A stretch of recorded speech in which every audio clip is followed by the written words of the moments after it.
Praise the Lord. Good morning. Y'all thought you were not going to hear from me today? Yes. Yeah, I got that biopsy later on this morning, today. I am so hungry, man. I ate good yesterday, but I have to fast. I've been blessed of our Father to fast and to be used to it, and when it's warranted. My metabolism, man, I horse fed yesterday. I peaked out yesterday. Good food though, a lot of vegetables and food. Tilapia and potato rolls, baked potato, salad, and my neighbor waving at me. And so, just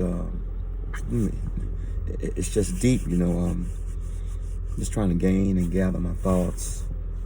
I was going to log on and work a few hours, and I was reminded of when my dad died in my arms of a massive heart attack, 6:07 a.m.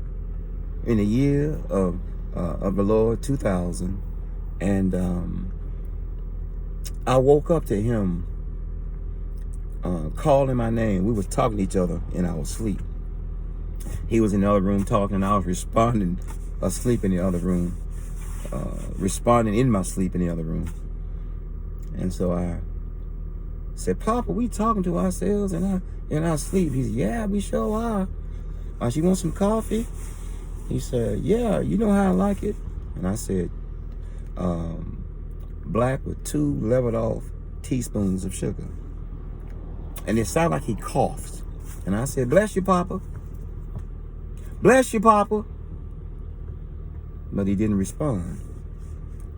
I said, "Papa, you hear me talking to you?" Joyfully.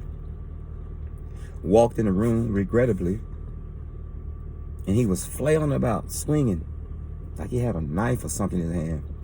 And I thought he was sleepwalking or standing and dreaming. So I grabbed him by his shoulder. I said, "Papa, Papa, wake up."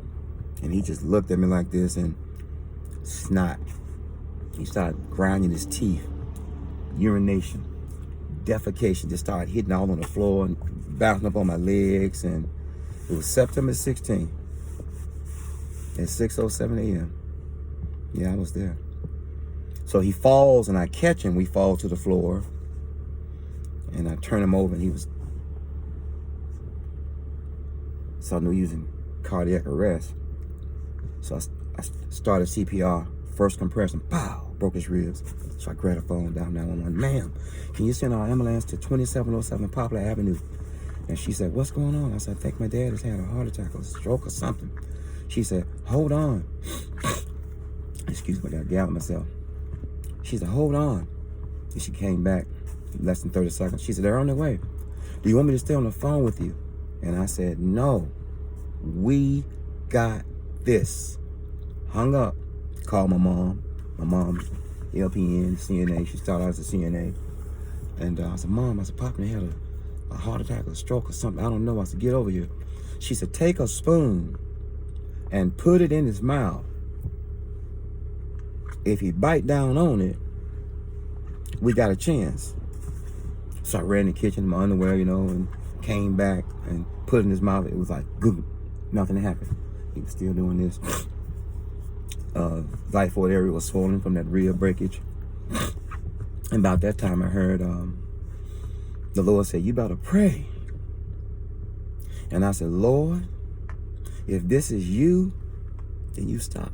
I said, "Lord, if this is the devil, then you stop him. But if this is you, let your will be done." And my dad just I closed his eyes, tears streaming. And I heard, and it's amazing because the wind stopped blowing, the birds stopped chirping. It was a beautiful day. And I heard the ambulance getting closer. The ambulance getting closer and closer. So I ran to throw on some sweats. About that time I heard a knock on the door. Pow, pow, pow, pow. Look how decent the EMTs and paramedics are. They knock. Pow, pow, pow, pow. And I holler, "We back here." So I ran down the hall. They took out the EAD and defibrillator and all that. And they started shocking him, trying to restart his heart. And I started saying, "Just stop, he's gone, please just stop." And the female paramedic, the woman paramedic, rubbed me in the middle of my back, pulled me to one side. I went in there with her. She just pulled me off to the, to the side. And I heard him say, "We got a pulse. We got a pulse." He threw him on that gurney so fast. We shot off the hallway, out the front door. My mom and sisters had pulled up. My mom was dabbing at eye. My sisters were crying. And got to the ambulance. My sister tried to get in. And she was raising so much cane and fuss. And the EMT said, "No, you cannot get in here." I said, "Can I go, sir?" He said, "Get in the front with me." So we get in the front. We shoot down Poplar Avenue. We make a right on Pulaski Pike, if you know about Huntsville. We make a left on University Drive. We make another right on the Parkway. And we flying to Governor's Drive. I mean, man, that EMT brother, that driver was hauling. And we exit on Governor's Avenue. And I looked at him. I said, "Sir, before y'all came, he was making a lot of noises like he was eating some hard candy." And he said, "What you say?" And it was a square in the window. I couldn't stand to look back there and watch him work on it. And he said, "Say that again." I said, "He was making some noises before you guys came, like he was eating some hard candy." And about that time, it was like, and the guy looked back, and he done like that, and he reached up and turned off the siren. We pulled into Huntsville Hospital.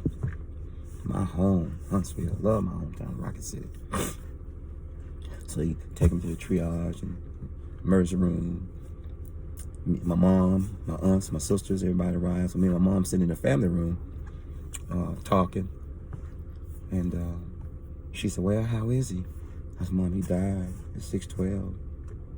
It was like it was like almost 8 o'clock. So the doctor comes in. My sisters in the corner holding each other. My aunties, my dad's sisters here, my mom. Just packed. And so the doctor comes in.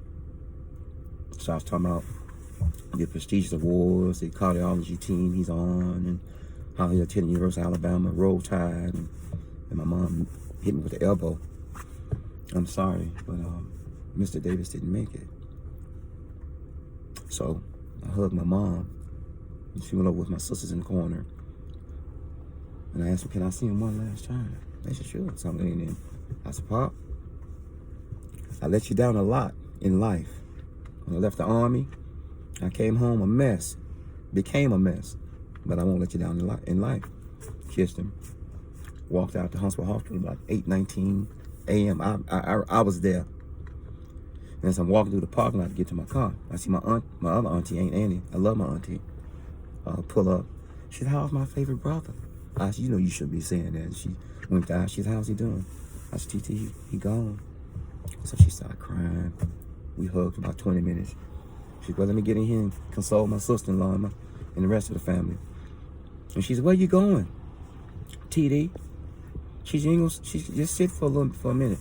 I said, "TT, I got to go to work." So I went to work, worked the whole day.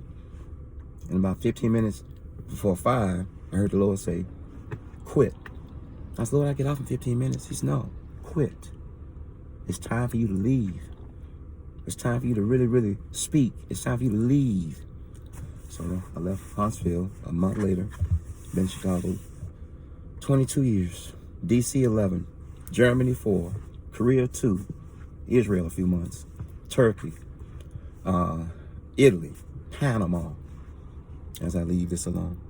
So I was just thought I'd share that with you all, and I thank our Father blessing me to be there for my dad, with my dad, when he transitioned. Take care of your parents. They hold our hand for just a little while, but they hold our hearts forever. And I pray this touches somebody, because it touched me every day. Pray for me. I got this biopsy today, and I pray this encourages someone. Thank you, Father, for strength and faith. Love you, Pop. Love you, Mom.